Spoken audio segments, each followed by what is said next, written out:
Hello रिवन। भारतीय संविधान और राज्य व्यवस्था विषय यानी इंडियन पॉलिटी विषय के तहत आज हम पढ़ेंगे बहुत ही इंपॉर्टेंट टॉपिक राज्य के संदर्भ में। आज हम पढ़ेंगे राज्यपाल यानी गवर्नर के बारे में। गवर्नर राज्य की कार्यपालिका का अगर देखा जाए तो संवैधानिक प्रधान है।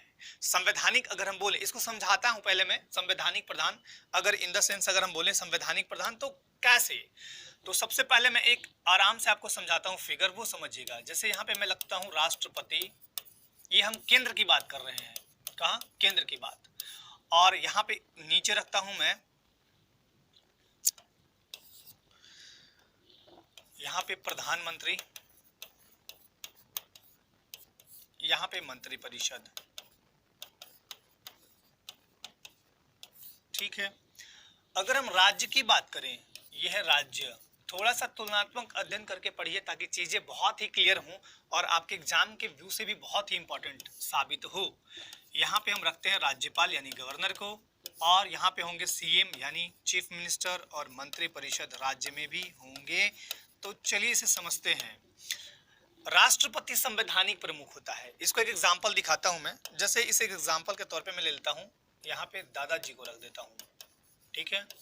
प्रधानमंत्री की जगह मैं पापा जी को रख देता हूं, और मंत्री परिषद इनके भाई या पुत्र को रख दिया मैंने, मतलब पापा जी के भाई या पुत्र को। ठीक है। अब इसको समझिए, बहुत तरीके से समझा रहा हूं, समझिएगा। अगर घर में कोई भी कार्यक्रम हो या कोई भी फंक्शन हो या कुछ भी घर का लेन देन या हिसाब कोई भी हो, कुछ भी हो, तो वो किसके नाम से होता है? दादाजी के नाम से। कर्ता कौन है? पापा जी।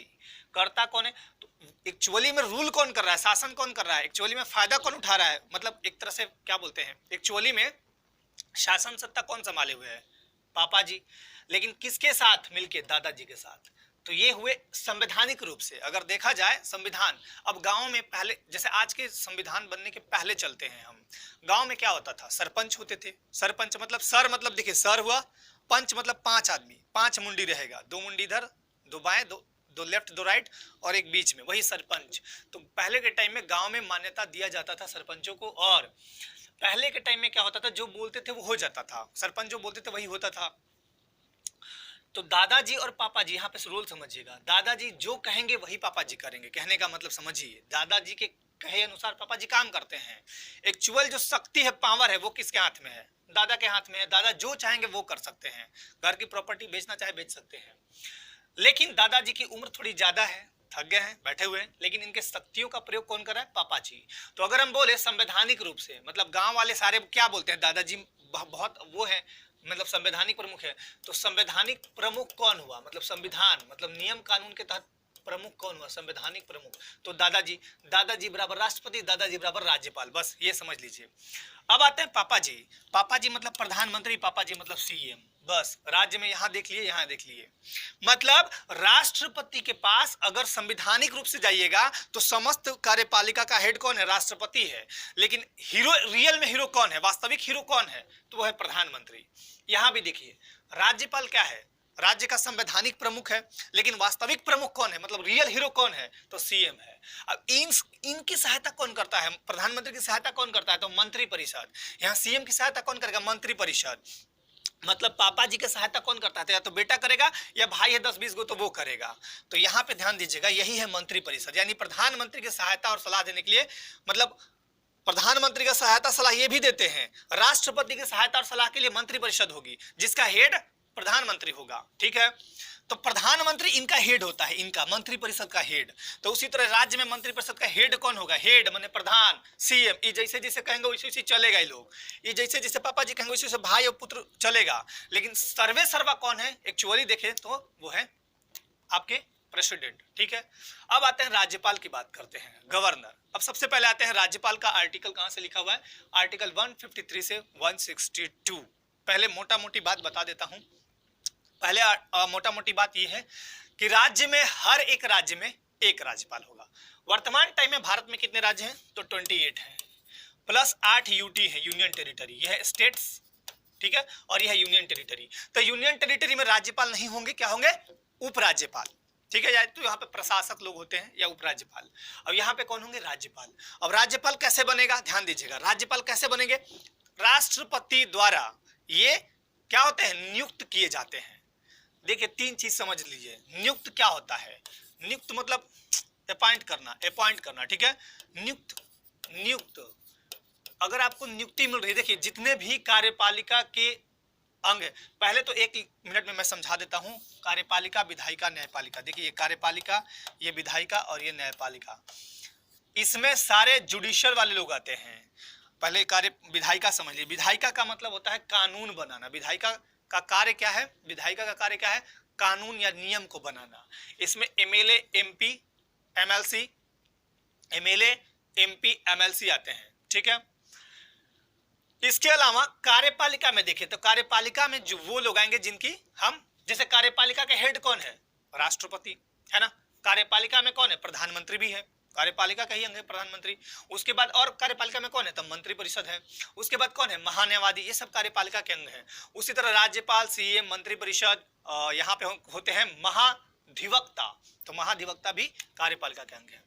तो नियुक्त जिनको हम किए, अभी जैसे आप सरकारी नौकरी में जाइएगा, प्रशासनिक सेवा में जाइएगा, तो प्रशासनिक सेवा में आप इन तीनों पार्ट में, इनका काम है क्या? कानून बनाना। इनका काम है बने हुए कानून को इंप्लीमेंट यानी लागू कराना। इनका काम है 2 चीज, या तो दंड दीजिए, या तो मतलब दंड देना और न्याय करना। दंड देना और न्याय करना, या कभी कोई झगड़ा वगड़ा करे तो उसको निपटारा करना। तो न्यायपालिका, न्यायपालिका में कौन जाएंगे? वकील जाएंगे, जज लोग जाएंगे, है ना। लेकिन आप जब नियुक्त होइएगा, सरकार जब आपको, झारखंड सरकार जब आपको नियुक्त कर देगी, तब किसके पार्ट बनिएगा आप? कार्यपालिका। मतलब आपका काम कानून बनाना नहीं होगा, आपका काम है बने हुए कानून को संभालना और लागू कराना, ठीक है। चलिए अब आते हैं आर्टिकल पे। ये तो समझ में इतनी बात आ गई। अब आते हैं आर्टिकल पे। सबसे पहला आर्टिकल 153। आर्टिकल 153 क्या कहता है? देखिए 153 कहता है प्रत्येक राज्य के लिए एक राज्यपाल होगा। क्या कहता है? प्रत्येक राज्य के लिए एक राज्यपाल होगा। प्रत्येक राज्य के लिए एक राज्यपाल होगा, एक गवर्नर। अब सवाल उठता यह है कि कभी कभी आप देखे होंगे कि गवर्नर इस्तीफा दे दिया या फिर गवर्नर कहीं चला गया, तब क्या होगा? गवर्नर इस्तीफा दे दिया या गवर्नर को हटाया चला गया, तब तो उसके लिए भी नियम है कि वहां पे कार्यवाहक राज्यपाल आते हैं। जैसे विनोद चंद्र पांडे, आप सुने होगा, विनोद चंद्र पांडे का नाम सुना होगा आपने। और पहले जो हमारे राज्यपाल रहे वो डॉक्टर प्रभात कुमार, तो उसके बाद कार्यवाहक राज्यपाल आए थे विनोद चंद्र पांडे। तो प्रत्येक राज्यपाल के लिए प्रत्येक राज्य के लिए एक राज्यपाल होगा। लेकिन 7वां संविधान संशोधन किया गया, 7वां संविधान संशोधन किया गया और उसमें यह कहा गया 1956 में कि ये तो थोड़ा सा गड़बड़ है, 2 या 2 से अधिक राज्यों के लिए भी एक राज्यपाल हो सकते हैं। ठीक है, क्या कहा गया? 2 या अधिक राज्यों के लिए, 2 या अधिक राज्यों के लिए एक ही राज्यपाल हो सकता है। अब सवाल यहां ये उठता है, देखिए ध्यान दीजिए, यहां सवाल ये उठता है कि अगर कोई एक राज्यपाल है, सबसे पहले तो आपको मोटा मोटी चीज समझा देता हूं, फिर आर्टिकल पे चलते हैं। सबसे पहले राज्यपाल, राज्यपाल होता कौन है? तो राज्य का संवैधानिक प्रमुख, ठीक है, या कार्यपालिका का हेड होता है, कार्यपालिका का प्रधान होता है। ठीक, चलिए, राज्यपाल की नियुक्ति कौन करता है? तो राष्ट्रपति करता है, राष्ट्रपति। ठीक है, आप जाइएगा, एक चीज बता देता हूं मैं, बहुत ही इंपॉर्टेंट चीज आपको, आपके मतलब गूगल प्ले स्टोर पर जाके Azad JPSC academy unit of Azad group, ये आपको एप्लीकेशन डाउनलोड करने हैं। उसमें जब डाउनलोड कीजिएगा तो फिर उसमें आप रजिस्टर होइए। उसके बाद वहां पे जाइएगा, आप पीडीएफ वाले भाग में आपको एक मिलेगा, पीडीएफ बना हुआ ऐसा पेज में मिलेगा, और वो बहुत ही इंपॉर्टेंट है, उसमें सारे डाटा हैं। मतलब अगर ये बोले आप किसी भी एग्जाम में जा रहे हैं, एक क्वेश्चन फिक्स है उससे, किसी भी एग्जाम में जा रहे हैं एक क्वेश्चन फिक्स है, एक ही पेज में बना हुआ है। मतलब उसमें है आपका राष्ट्रपति, प्रधानमंत्री, जितने भी महत्वपूर्ण पदाधिकारी हैं सारे कैसे बनते हैं, क्या आर्टिकल है, कितना पैसा मिलता है, कितनी अधिकतम उम्र सीमा है, कितने न्यूनतम, किसको त्याग पत्र देंगे, पहला कौन था, वर्तमान में कौन है, ये सारे डाटा उसमें एक ही जगह पे रखा हुआ है। तो आप वहां से जाके ले सकते हैं, फ्री ऑफ कॉस्ट है वो, कुछ उसमें लगना नहीं है आपको। अब आते हैं बात आगे, तो नियुक्ति राष्ट्रपति करेंगे, ठीक है। अब ये कितने साल के लिए? 5 वर्ष के लिए। लेकिन ध्यान दीजिएगा, राष्ट्रपति के प्रसाद पर्यंत ही राज्यपाल अपने पद पर बने रहते हैं। तो कहने का मतलब यह है कि इनकी जो सैलरी होती है वो अभी वर्तमान टाइम में 3.50 लाख, मतलब 3.5 लाख रुपया इनको मिलना है। तो आप ये सोच रहे होंगे सर बढ़िया है, राज्यपाल बन जाते 3.5 दूनी 7 लाख, अगर 2 राज्यों के राज्यपाल बनते तो 7 लाख। नहीं, एक राज्य के राज्यपाल जहां भी हैं आप वो तो है, लेकिन जैसे ही आपको अतिरिक्त प्रभार मिलता है तो उसका वेतन राष्ट्रपति या उसके द्वारा गठित कमेटी मतलब जो उसका सदस्य होंगे उसमें वो निर्णय करती है, मतलब राष्ट्रपति या यहाँ पे करेगा कि आपको कितना पैसा मिलना चाहिए। ठीक है, तो ये बात समझ में आनी चाहिए आपको। अब आते हैं हम आर्टिकल पे। तो आर्टिकल 153 क्या कहता है? प्रत्येक राज्य के लिए एक राज्यपाल होगा, लेकिन 7वां संविधान संशोधन 1956 करके में ये कहा गया कि 2 या 2 से अधिक राज्यपाल एक ही राज्य 2 या 2 से अधिक राज्यों के लिए एक राज्यपाल हो सकता है। अब देखिए आर्टिकल 154 क्या कहता है? आर्टिकल 154 कि राज्य की कार्यपालिका शक्ति, राज्य की कार्यपालिका शक्ति किसमें निहित होगी? तो वो होगा राज्यपाल में। राज्य की कार्यपालिका शक्ति का प्रधान कौन होगा? राज्यपाल। और अपनी इस शक्ति का वह प्रयोग, शक्ति का प्रयोग किसे करेगा? तो अधीनस्थ अधिकारियों के द्वारा। अब अधीनस्थ अधिकारी कौन होगा भाई? दादाजी के पास खूब पैसा है, लेकिन खर्चा कौन करेगा? पापा जी करेंगे, जाहिर सी बात है। तो ये 154 क्या कहता है? राज्य की कार्यपालिका शक्ति राज्यपाल में निहित होगी और वह इसका प्रयोग स्वयं भी कर सकता है या अधीनस्थ अधिकारी या स्वयं कर सकता है। अब दादाजी खूब बढ़िया स्वस्थ हैं, कर लेंगे। अगर अस्वस्थ है या किसी कारण कोई दिक्कत है तो वो अधीनस्थ अधिकारी करेंगे। अब आर्टिकल 155 चलते हैं। 155 क्या कहता है? राष्ट्रपति अपने हस्ताक्षर और मुहर के साथ एकदम ऐसे ही नहीं बना देगा, राज्यपाल को नियुक्त करते हैं। ठीक है, राज्यपाल को हस्ताक्षर, राज्यपाल को मतलब नियुक्त करना है तो उसके लिए पहले सबसे पहले राष्ट्रपति, देखिए राष्ट्रपति मंत्रिमंडल में होते हैं कैबिनेट मंत्री और प्रधानमंत्री, तो बात वहां पे जाएगी। राष्ट्रपति बैठेंगे, मंत्रिमंडल बैठेगी, उसमें प्रधानमंत्री होंगे, सारे सलाह लेने के बाद तब फिर एक सबसे पहले तो होता है कि यहाँ से, जैसे झारखंड की बात करें तो यहाँ से नाम जाएगा, 5 नाम गया राज्यपाल के लिए, यहां से राज्यपाल के लिए 5 नाम गया, कहां? प्रेसिडेंट के पास, मतलब केंद्र में।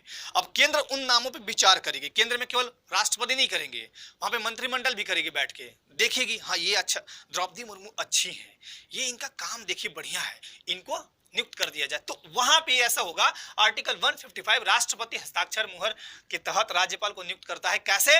तो मंत्रिमंडल का सलाह लेने के बाद। ठीक है, चलिए 156 आर्टिकल 156 क्या कहता है? तो राज्यपाल की पद अवधि, जिसको बोलते हैं पदावधि, इसमें यह कहा गया है कि राज्यपाल का जो पदावधि होगा वो राष्ट्रपति के प्रसाद पर्यंत होगा। माने राष्ट्रपति के प्रसाद पर्यंत, समझिए बता देते हैं क्या है प्रसाद पर्यंत का मतलब ये होता है कि आपके ऊपर पुलिस, मतलब सर्वे सर्वा राष्ट्रपति है, जो चाहेगा, अगर चाहेगा कि 3 ही साल के लिए रखें, संविधान में नियम तो 5 साल है कि राज्यपाल को 5 साल रखिए, लेकिन वो चाहेगा 10 दिन बाद हटाने के लिए तो हटा देगा, लेकिन ऐसे ही नहीं हटाने, मनमर्जी नहीं करनी है। वैसा अगर कोई उल्लंघन करते हैं कार्यों का, तब मतलब संविधान का उल्लंघन अगर राज्यपाल करते हैं या कदाचार के रूप में पकड़े जाते हैं या कुछ बात और होती है तो ये तुरंत हटा सकते हैं। लेकिन इनकी पदावधि कब कितने दिन होगी? 5 वर्ष। कब से? जिस दिन से पद ग्रहण करेंगे उस दिन से। ठीक है, तो चलिए इतनी बात समझ में आ गई। आर्टिकल 153 से हम देख लिए आर्टिकल 156 तक। अब आते हैं आर्टिकल 157 पर।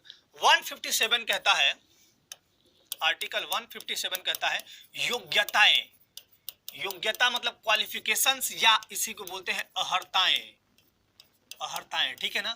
अब यहाँ राष्ट्रपति के लिए पहला अहर्ता ये होगा कि भारत का नागरिक हो। भाई विदेश आदमी को नहीं बनाएंगे, लेकिन यहाँ पे ध्यान दीजिएगा, विदेश, भारतीय संविधान में जितने भी मतलब ये इंपॉर्टेंट राजनीतिक वाला मतलब पॉलिटिकल पद है, उसमें देखिएगा एक ही पद है, राज्यपाल। यहाँ पे थोड़ा सा कहीं कहीं ऐसा मिलता है किसी किसी जगह कि राज्यपाल अगर कोई विदेशी व्यक्ति, जैसे विदेशी व्यक्ति यहाँ की नागरिकता लेके काफी दिन से रह रहा है, जिस पे ट्रस्ट किया जा सकता है और वो राज्यपाल बन गया तो बन सकता है, ठीक है, बने नहीं अभी, बन सकता है। बाकी कोई पद विदेशी व्यक्ति चाहे किसी भी देश का हो, यहाँ नागरिकता ग्रहण करने के बाद नहीं बनेंगे, ठीक है, आमतौर पे ये बोला गया है। लेकिन भारत का नागरिक, पहला तो भारत का नागरिक हूं, आप भारत का नागरिक हूं कहीं के भी हूं।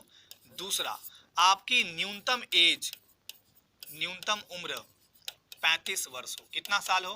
35 वर्ष हो। मैं तो बोलता हूं कि पहले जेपीएससी दीजिए, अगर किसी कारणवश कहीं आप नहीं हो पाए तो टेंशन नहीं लेना है, राज्यपाल का पद रखा हुआ है, 35 साल जैसे ही होगा, लास्ट एज क्या है 35 साल, तो फिर राज्यपाल के लिए फॉर्म भर देना है, सीधे 3.5 लाख का मालिक बन जाना है ना। और तीसरा बोला गया है कि लाभ के पद पर नहीं हो, संघ या राज्य के अधीन, मतलब केंद्र या राज्य के अधीन लाभ के पद पर नहीं हो, लाभ के पद पर नहीं हो। अब लाभ का पद क्या होता है? देखिए, लाभ का पद क्या होता है कि अगर आप राष्ट्रपति हैं या फिर उपराष्ट्रपति हैं या संघ में कोई मंत्री हैं, वैसे तो देखा जाता है कि संघ में कोई बहुत बड़ा मंत्री है या फिर राष्ट्रपति हैं, उपराष्ट्रपति हैं, राष्ट्रपति वाले केस में बता रहा हूं, तो वहां लाभ का पद नहीं माना जाता है, बाकी सारे पोस्ट लाभ के पद के अंतर्गत आते हैं। तो अगर संघ या राज्य के अधीन लाभ के पद पर है, मतलब संघ या राज्य के अधीन कोई दूसरे नौकरी में है, कोई काम में है, तो आपको फिर पद ग्रहण से पूर्व आपको इस्तीफा देनी पड़ती है। तो ये है योग्यता सन 157। 158 में क्या कहा गया है? देखिए, कहा गया है कि 158 में संघ या विधानमंडल का सदस्य नहीं होगा। संघ या विधानमंडल का सदस्य नहीं होगा। अब विधानमंडल क्या होता है? विधानमंडल समझा देता हूं आपको। देखिए, विधानमंडल ध्यान दीजिएगा, विधानमंडल दो तरह के तरीके से होंगे। एक तो यहाँ पे राज्यपाल होगा और एक यहाँ पे मैं शॉर्ट में लिख देता हूँ विधान परिषद और विधानसभा। ये हुआ एक तो स्ट्रक्चर, ये हुआ विधानमंडल का। जैसे केंद्र में संसद, वैसे यहाँ राज्य में विधानमंडल होता है, ठीक है ना। एक और स्ट्रक्चर क्या होगा, जहां पे दो ही होंगे, जैसे जहां पे विधान परिषद नहीं है, 6 राज्यों में विधान परिषद है, बाकी में तो नहीं है, तो यहाँ पे गवर्नर होंगे यानी राज्यपाल, और यहाँ विधानसभा होगा। जैसे झारखंड में की बात करें तो ये स्ट्रक्चर है। तो संघ या विधानमंडल का सदस्य नहीं होगा। यदि कोई ऐसा व्यक्ति राज्यपाल नियुक्त किया जाता है तो यह समझा जाएगा कि उसने उस सदन में अपना स्थान पद ग्रहण की तिथि से खाली कर दिया गया, मतलब खाली कर दिया, पद ग्रहण की तिथि से खाली कर दिया। ये चीज है 158। 159 में आते हैं। 159 देखिए, 159 इसमें शपथ। तो राज्यपाल को शपथ कौन दिलाएगा? ध्यान दीजिएगा, राज्यपाल को शपथ दिलाएगा हाईकोर्ट का मुख्य न्यायाधीश। अब नियुक्त कौन करता है? प्रेसिडेंट करता है, तो दिलाना चाहिए था उसी को। तो प्रेसिडेंट बोले, देखिए संविधान बनाने वाले बड़ी सोच समझ के बनाए हैं, तो प्रेसिडेंट सोचे कि अरे इतना टाइम थोड़े कि हर स्टेट में जाके हम शपथ दिलाते रहे, चलो सुप्रीम कोर्ट के हाई कोर्ट के मुख्य न्यायाधीश। जैसे प्रेसिडेंट को कौन दिलाता है? तो सुप्रीम कोर्ट का मुख्य न्यायाधीश प्रेसिडेंट को शपथ दिलाता है। तो यहाँ पे शपथ किसको कौन दिलाएगा? हाई कोर्ट का मुख्य न्यायाधीश। मान लिया जाए छुट्टी पे है या नहीं है, तो इनको वरिष्ठ न्यायाधीश शपथ दिलाएंगे। कौन? वरिष्ठ न्यायाधीश, ठीक है ना। अब ऐसा मत कीजिएगा कि ई भी नहीं रहे, है ना, सारे नहीं रहेंगे तो फिर कैसे काम चलेगा। तो 159 में ये बोला गया है। अब एक बहुत ही इंपॉर्टेंट है 161। 161 ध्यान दीजिएगा, 161 बहुत ही इंपॉर्टेंट है और उसको मैं समझा देता हूं। 161 आर्टिकल 161। 161 में कहा गया क्षमा की शक्ति, यानी क्षमा दान की शक्ति। राज्यपाल किसी दंड को लघुकरण कर सकते हैं, परिहार कर सकते हैं। लघुकरण का मतलब क्या होता है? मान लीजिए दंड किसी को मिला राज्य में, झारखंड राज्य में, मान लीजिए झारखंड राज्य का हाईकोर्ट रांची है, तो हाईकोर्ट ने दिया किसी को 20 साल का सजा और राज्यपाल के पास वो चला गया मामला को लेके। राज्यपाल ने कहा कि ठीक है भाई, तुम्हारा 12 साल का सजा हम करते हैं, तो लघुकरण कर सकते हैं। दूसरा, दंडादेश का निलंबन कर सकते हैं। निलंबन मतलब कि होता है कि थोड़ा सा उसमें रिलैक्स देना। परिहार मतलब छोटा, मतलब कहने का मतलब कि क्षमादान जरूर करेंगे, राज्यपाल क्षमादान जरूर करेंगे, लेकिन मृत्यु दंड माफ नहीं करेंगे। मृत्यु दंड, ये याद रखिएगा, मृत्यु दंड माफ कभी नहीं करेंगे। मृत्यु दंड एक ही व्यक्ति माफ करेगा। मृत्यु दंड माफ करने का राइट केवल प्रेसिडेंट को है, किसी को नहीं है, प्रेसिडेंट को है। यहां तक कि अगर मृत्यु दंड माफ करना हो तो सुप्रीम कोर्ट में भी जाइए, जहां वहां माफी नहीं, ठीक है, वहां सुनवाई होती है, सब कुछ होती है, लेकिन माफी आपको राष्ट्रपति ही देते हैं। तो ये आर्टिकल से संबंधित चीजें थी। अब राज्यपाल को वेतन कितना मिलता है? 3.5 लाख। लेकिन राज्यपाल का वेतन कहां से मिलता है? तो राज्यपाल कहां काम करते हैं? तो राज्यपाल काम करते हैं स्टेट में, तो राज्यपाल को वेतन राज्य की संचित निधि से मिलेगा। संचित निधि से, ये भी याद रखिएगा, संचित निधि से। निधि दो तरह का आपको याद रखना है, एक तो संचित निधि और एक होता है आकस्मिक निधि। आकस्मिक निधि, देखिए ध्यान दीजिए, आप जब भी काम मतलब जैसे लोक सेवा आयोग में आपका सिलेक्शन मान लीजिए हो जाता है, तो आपके पास 2 फंड होंगे, 2 एटीएम रखिएगा हमेशा, ध्यान दीजिए। एक एटीएम जो हमेशा चलेबल हो और एक एटीएम में आदमी छुपा के पैसा रखता है। क्यों? इमरजेंसी के लिए, या आप पैसे को फिक्स करते हैं कि बेटी का शादी करना होगा या फिर घर बनाना होगा या फ्लैट खरीदना होगा या जो भी गाड़ी लेनी होगी, तो आदमी क्या करता है? पैसे का 2 तरीके से यूज करता है। एक तो जो दिन प्रतिदिन यानी मंथली जो आपका दिनचर्या, मंथली जो आपका खर्चा है वो करते हैं आप, और एक आप छुपा के पैसा रखते हैं आकस्मिक के लिए, कभी बीमार कोई पड़ गया है ना, तो यहाँ पे हर राज्य में भी है और देश में भी। संचित निधि का मतलब कि जो पैसा हम टैक्स देते हैं, जो भी जाता है जमा होता है, और यहाँ से आपका पैसा निकल के कुछ आकस्मिक निधि में रखा जाता है। मतलब आकस्मिक निधि में पैसा अलग ही आपका रखा रहता है, वो रिजर्व रहता है, वो उस पर अधिकार केवल राज्यपाल का है। जैसे सेंटर की बात करें वहां पे प्रेसिडेंट का है। तो खैर प्रेसिडेंट निकाल सकता है, संसद वगैरह उसमें इनरोल होती है। खैर वो बात छोड़िए, राज्यपाल को वेतन कहां से मिलता है? राज्य की संचित निधि से 3.5 लाख रुपए। कितने मिलते हैं? 3.5 लाख रुपए। चलिए ये चीज तो हो गया। इसको और कुछ मिलेगा तो हाँ, रहने के लिए मुफ्त आवास मिलते हैं। ठीक है, चलिए तो मोटा मोटी मैंने आज बात बताई आपको, और अभी आपको दिखाता हूं मैं झारखंड के राज्यपालों की सूची। झारखंड के 9 राज्यपाल रहे हैं अभी तक। तो पहले राज्यपाल, थोड़ा थोड़ा यहाँ पे आपको डिटेलिंग भी याद रखनी चाहिए सिविल सेवा के हिसाब से, और ये बहुत इंपॉर्टेंट झारखंड सीजीएल के लिए भी है। तो सीजीएल के छात्र अगर छात्र छात्रा देख रहे हो तो इससे काफी लाभान्वित होइएगा। पहला आते हैं प्रभात कुमार। प्रभात कुमार इलाहाबाद के रहने वाले थे, मतलब इनका जन्म हुआ था, और बहुत ही इंपॉर्टेंट व्यक्तित्व थे ये, क्योंकि ये भारत के मंत्रिमंडलीय पद पर, सचिव पद पर रहे थे, ये सेक्रेटरी रहे थे। यही नहीं, प्रधानमंत्री के मुख्य सलाहकार के रूप में भी ये कार्य किए हैं। ये बहुत ही इंपॉर्टेंट, और आपको डेट सब जगह नहीं याद करना है, एक जगह याद कीजिए। सब जगह याद करना है, बुक निकाल के खोल के बैठे रहिए। मेरा काम है आपके दिमाग में सारा कुछ भर देना। 15 नवंबर 2000 से 3 फरवरी 2002 तक एक खाली आपको याद रखना है बस, ये वाला और लास्ट वाला। देखिए पूछने के लिए सवाल तो कोई कुछ भी पूछ सकता है, लेकिन अब ऐसा नहीं कि ग्रंथ रटने के चक्कर में यही वाला याद नहीं रहे। तो पहले ये याद कीजिए, अगर ये याद हो जाता है तो आप ठीक है ना, सब याद कीजिए, अच्छी बात है, लेकिन ये जरूर याद होना चाहिए। 15 नवंबर 2000 से 3 फरवरी 2002। चलिए आते हैं दूसरे पे। ये कार्यवाहक, प्रथम कार्यवाहक राज्यपाल, ठीक है, विनोद चंद्र पांडे। विनोद चंद्र पांडे जम्मू कश्मीर से बिलोंग है, मतलब ये, और जम्मू कश्मीर में मतलब जन्म इनका हुआ। हिंदी, पाली और संस्कृत के बहुत इंपॉर्टेंट प्रकांड विद्वान। ठीक है, ये पहले बिहार के गवर्नर रहे थे जिस समय यहाँ पे था। तो बिहार के गवर्नर रहते हुए अतिरिक्त प्रभार इनको मिला था 4 फरवरी 2002 को। इनको अतिरिक्त प्रभार जब ये हटे तो इनको मिल गया। तीसरे नंबर के हैं इनका, हालांकि 2005 में नोएडा यानी नोएडा यूपी में निधन हो गया। विनोद चंद्र पांडे अभी नहीं रहे। तीसरा है एम रामा जोइस। अब एम रामा जोइस का नाम है मगाडंडे रामा जोइस, मगाडंडे। ठीक है, ये कर्नाटक के अरागा गांव से बिलोंग करते हैं। मगाडंडे रामा जोइस पंजाब और हरियाणा हाईकोर्ट के चीफ जस्टिस ही रहे, साथ ही साथ सुप्रीम कोर्ट के वरिष्ठ अधिवक्ता यानी वकील भी रहे। ठीक है, चौथे पे आते हैं। पेशावर में जन्म लिए हैं वेद प्रकाश मारवा। देखिए एक चीज और बताते हैं आपको, याद करने का एकदम सबसे तरीका, ये वाला पकड़िएगा, इधर वाला सेकंड वाला। ये पहला और कार्यवाहक तो आपको याद होना चाहिए, हो गया होगा, प्रभात कुमार और विनोद चंद्र पांडे, ये याद हो गया। लेकिन अब दूसरा, तीसरा, चौथा, पांचवा तक याद कराते हैं, और छठा सातवां भी याद हो जाएगा आपको। देखिए तीसरा में है 3 लेटर, मतलब 3 अक्षर, जो इस 3। अब यहाँ पे 4 मारवा 4 है, और शिवतेरजी 5 है, शिवतेरजी 5, इसको पूरा कर दीजिए। चलिए हो गया शिवतेरजी 5, तो 5वां हो गया। नारायणन 3 इधर 2 इधर, ये 5 ही हो रहा है। एक और ऐड आपको एस नारायणन कर देना है, एस नारायणन, तो 6।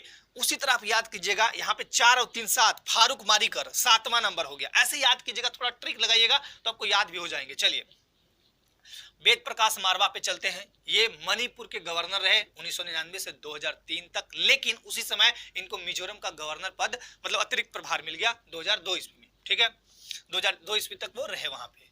5वें पे आते हैं सैयद सिफ्तेरजी। ये यूपी रायबरेली में इनका जन्म हुआ, और सैयद सिफ्तेरजी 10 दिसंबर 2004 से 25 जुलाई 2009 तक रहे। ये भी इंपॉर्टेंट डेट इसलिए है कि अभी जो द्रौपदी मुर्मू है वही पूरा कार्यकाल की है, नहीं तो बाकी सब पहले ही निकल गए हैं। और ये बहुत लंबे टाइम तक चले, मतलब लगभग 5 साल, 5 साल से कम ही है लेकिन लगभग, ठीक है ना, इतने लंबे टाइम तक रहे। तो लंबे टाइम तक 2 रहे, एक तो ये और दूसरा द्रौपदी मुर्मू जो अभी भी हैं। चलिए अगला है केरल, के शंकर नारायणन, के से केरल, बस के से केरल याद रखें, शंकर नारायणन। करिकल शंकर नारायण, करिकल शंकर नारायण। ठीक है, अब ध्यान दीजिएगा, करिकल शंकर नारायण। ठीक है, उसके बाद ये नागालैंड और गोवा, और साथ साथ नागालैंड, गोवा और उसके साथ साथ आपके अरुणाचल प्रदेश के राज्यपाल रहे, मतलब 3 जगह देखिए संभालेगी। कौन? करिकल शंकर नारायण। ठीक है, उसके बाद आते हैं, आप ऐसे भी याद कर सकते हैं, देखिए 7 सिस्टर्स, 7 सिस्टर्स, तो सेवन सिस्टर्स में कौन आता है आपका, ये तीनों राज्य आता है। तीनों राज्य आता है शंकर नारायण के शंकर, करिकल शंकर नारायण, मतलब नाम थोड़ा अटपटांग है, सेवन सिस्टर्स तरफ भेज दीजिए, ठीक है। पांडिचेरी, ये पांडिचेरी M.O. हसन फारूक मारिकर, M.O. हसन फारूक मारिकर, ध्यान दीजिए पांडिचेरी के 3 बार पांडिचेरी के सीएम रहे और यहाँ पे इनकी मतलब झारखंड में राज्यपाल बने। इसके बाद इनके 26 जनवरी 2012 को चेन्नई में मृत्यु हो गई, तो ये भी नहीं रहे, ये भी आपको दिमाग में रखना है। 8वां है सैयद अहमद। अब सैयद अहमद के बाद द्रौपदी मुर्मू, ये याद रखना है, सैयद अहमद के बाद द्रौपदी मुर्मू। इनका जन्म मुंबई में, और ये बहुत बड़े मतलब एक तरह से क्या बोला जाए, लेखक थे, लेखक। आत्मकथा पगडंडी से शहर तक, इनकी आत्मकथा क्या थी, पगडंडी से शहर तक। और कैंसर से इनका बेचारे का मुंबई में 2015 में मृत्यु हो गया सैयद अहमद जी का। द्रौपदी मुर्मू बहुत ही फेमस, देश के लिए भी राज्य के लिए भी। अब देखिए द्रौपदी मुर्मू क्या है, 9वीं गवर्नर, याद कर लीजिएगा, रट लीजिएगा, 9वीं गवर्नर 18 मई 2015 से अभी तक है। देखिए इनका कार्यकाल कब खत्म होगा, 18 मई से 2015 से 20 में खत्म हो जाता, 20 में कोरोना काल था मई में, तो अभी आपका इनका डेट एक्सटेंड हो गया, अब फिर राज्यपाल बनेगी, खैर कोई नहीं। उड़ीसा के मयूरभंज के बैदोपोशी गांव से बिलोंग करती है ये। प्रथम महिला गवर्नर प्लस प्रथम आदिवासी महिला गवर्नर, ये दोनों बात याद रखिएगा। प्रथम महिला गवर्नर और प्रथम आदिवासी महिला गवर्नर झारखंड की बनी है। देश की पहली महिला आदिवासी गवर्नर यही रही है। देश की पहली आदिवासी महिला गवर्नर कौन है, तो द्रौपदी मुर्मू, ठीक। देश की प्रथम महिला राज्यपाल कौन है, सरोजिनी नायडू। यहाँ पे बहुत लोग फंस जाते हैं, एक चीज बताते हैं आपको, ट्रिक देखिए, ध्यान दीजिएगा। जहां आपको याद नहीं होगा वहां आपको ट्रिक में दे दिया करूंगा। जैसे यहाँ बहुत लोग कंफ्यूज रहते हैं कि राज्यपाल में सरोजिनी नायडू होगा कि फिर यहाँ पे सुचेता कृपलानी होगा। तो देश की प्रथम महिला मुख्यमंत्री, एकदम आसान ट्रिक है, कुछ नहीं करना इसमें, चुपचाप लिख लीजिए सुचेता कृपलानी, सुचेता कृपलानी। ये भी यूपी से ही, ठीक है, दोनों यूपी की। देखिए राज्यपाल और मुख्यमंत्री यही ना आता है, दोनों तो आप जान रहे हैं कि यूपी दोनों देश की प्रथम महिला राज्यपाल, प्रथम महिला मुख्यमंत्री। इसमें रा वर्ड निकालिए, रा, इसमें रा देखिए जरूर होगा, इसमें रा कहीं नहीं होगा, रा। तो देखिए रा से बनता है रो, ठीक। तो यहाँ पे रो मैंने रा है, यहाँ रा, तो रा वाला आंसर रा में होगा। तो रा मतलब राज्यपाल सरोजनी, रा वाला होगा। अब देखिए मुख्यमंत्री में ऐसे किया हुआ है, ऐसे, तो ऐसे वाला ऐसे हो जाएगा, सुचेता कृपलानी, ये याद रखिएगा, ठीक है। तो राज्यपाल के अभी मैंने राज्यपाल से संबंधित इतनी बातें मैंने बताई। राज्यपाल के अभी अधिकार और कार्य बाकी हैं, ठीक है। तो उनके अधिकार कार्य लेके अगले वीडियो में आएंगे। उनके अधिकार कार्य, विधायी संबंधी अधिकार, कार्यपालिका संबंधी अधिकार, न्यायिक अधिकार, है ना, विवेकीय शक्तियां और अधिकार, और न्यायिक हो गया, बहुत तरह के हैं। तो उनके बारे में अगले वीडियो में बात करेंगे। आज के लिए बस इतना ही। अपने लाइफ में आप स्वस्थ रहें, मस्त रहें, व्यस्त रहें। जय हिंद।